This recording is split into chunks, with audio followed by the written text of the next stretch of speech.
gahunda y'ibikorwa byo kwibuka by'umwihariko icyumweru cy'icyunamo iteye. Twakomeje kubisobanura kenshi ariko reka nongere mbisobanure neza haveho urujijo.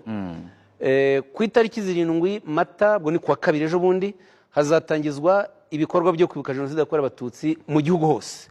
Ku rwego rw'igihugu bizatangizwa ku rwibutso rwa Kigali mu gitondo mbere ya saa sita, habe ibiganiro ndetse habe n'ubutumwa nyamukuru abaturage bazakurikira. Hanyuma rero mu midugudu mu gitondo, mu midugudu yose abaturage bazahura mu midugudu, ubwo bazabaha gahunda ariko no guhera saa 2 saa 3 habe ikiganiro muri buri mu midugudu.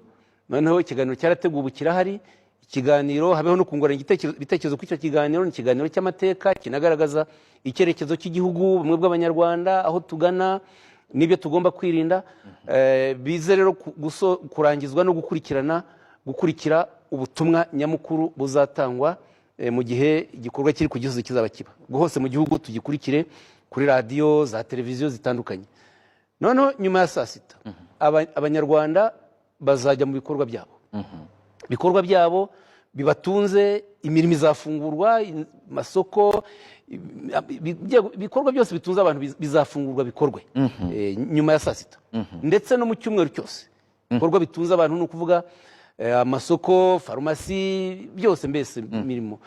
Kandi nanasobanuye ko za siporo, abakora siporo ku giti cyabo kujya muri za gym kugira ngo umubiri utungane ni ngombwa, ntabwo bibujijwe, ntabwo bigomba gukorwa.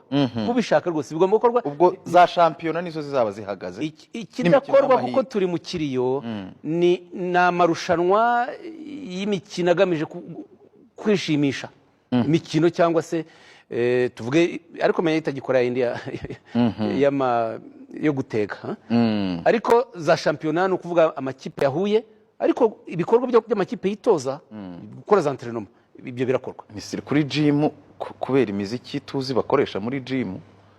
Ariko abantu bashobora kwibaza bati iriya miziki yo muri gym abantu bazayicuranga nyine bakore gym. Ntabwo ari imiziki ishinyagura, byumve. Ikigamijwe ni ukugira ngo ubuzima bw'abantu bungabungwe. Kwibuka ntabwo bihagarika ubuzima, cyane cyane no kugira ngo ubuzima bw'abantu bugende neza. Kimwe mu bituma ubuzima bw'abantu bugenda neza ni siporo. Ntabwo hagarika siporo ntabwo igomba guhagarara. Ibizahagarara mu minsi ni za shampiyona, amarushanwa n'imikino y'amahirwe.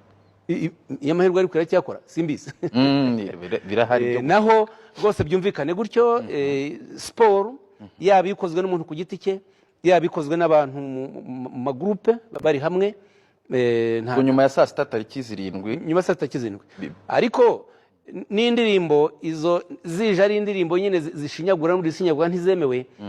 Hari indirimbo zishobora gufasha gukora siporo ariko ziteye neza, zijyanye na ritme ibyo abantu babireba. Ariko humvikane ko ikintu cyo gufunga uko byakorwaga oya ntagihari.